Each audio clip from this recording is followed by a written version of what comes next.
Prod here, and today we're going to be talking about the differences between mixing and mastering. Please bear with me, this is my first video I've ever made. So the differences between mixing and mastering, what are they? Alright, I'll sum it up in a sentence each.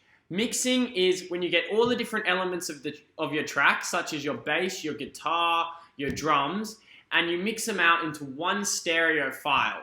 Mastering is then kind of polishing that stereo file and making sure that song fits with all the other songs on your EP or your album. Alright, so now I'm going to go a little bit more in depth with mixing. First step when mixing is to ensure you're using the right elements. Obviously, if you're using, strings and high synth and whatnot, those are all high frequency elements.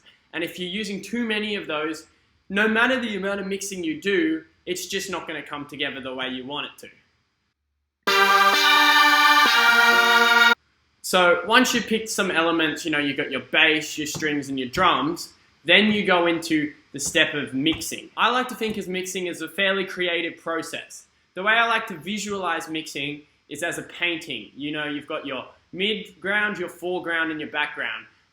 I like to think of these as your high frequencies, your low frequencies, and your mid frequencies, which when all of them come together, they create, one cohesive image. If you don't have any bass, your song's going to sound lackluster. If you've got too much highs, it's just going to hurt the ear pretty much. Each frequency is required, but you don't want too many of any. Then, as a producer, you've also got access to a whole range of dynamic processors, such as compressors and limiters, which help make sure your audio clip doesn't have too many peaks and tones it down and whatnot. I'll make a later video on this, and you should check out some other videos, which I will leave links in the descriptions, which will tell you about compression and limiting and whatnot, dynamic processing. But you've also got a range of tools, which I will tell you about, called EQs. And EQs are really important to a mix engineer. When you've got, say, a bass and a piano, they sound all right together, but there is frequencies in the middle that mix. And EQs can help separate them and make them fit together like a jigsaw puzzle. So with your piano, you would take some of the low frequencies off at the bass so that they don't clash with the bass. And then with your bass, you'll take some of those higher frequencies, which you don't need because it's a bass. And so those two will fit together, and that middle part where they come together, there'll be a balance of the two. Okay. Furthermore, on top of EQs, you've also got tools such as reverb, delay, all of these things that came out of the 60s and 70s, which really allow for creative processing in mixing. However, like with the picture, you don't want to have too many of these things. Too much reverb in your mix is going to make it sound wet. Too much delay is just going to make you feel like you're losing your mind. Another way mixing is quite a creative process is the decisions in which a mix engineer takes.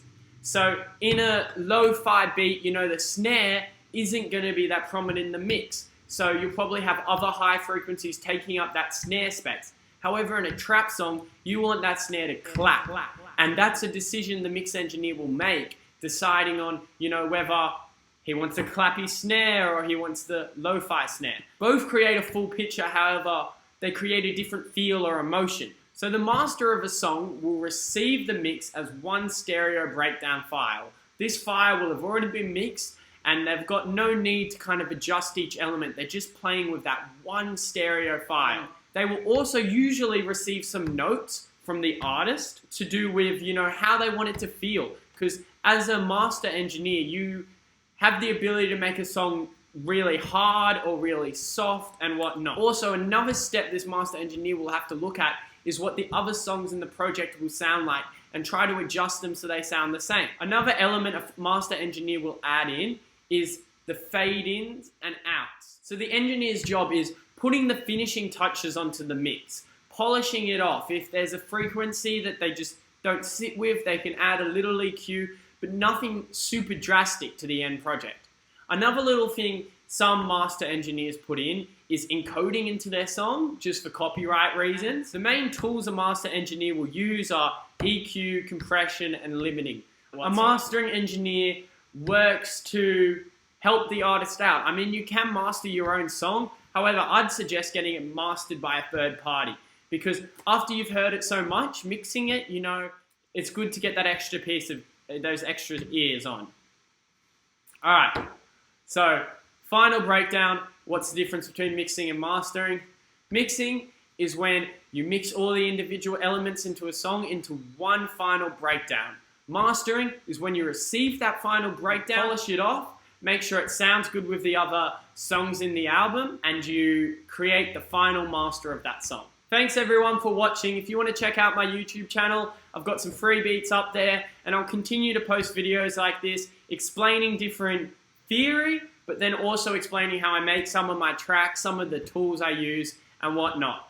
Also, subscribe to my IG, it's right there. Subscribe to the channel. Thanks for the love.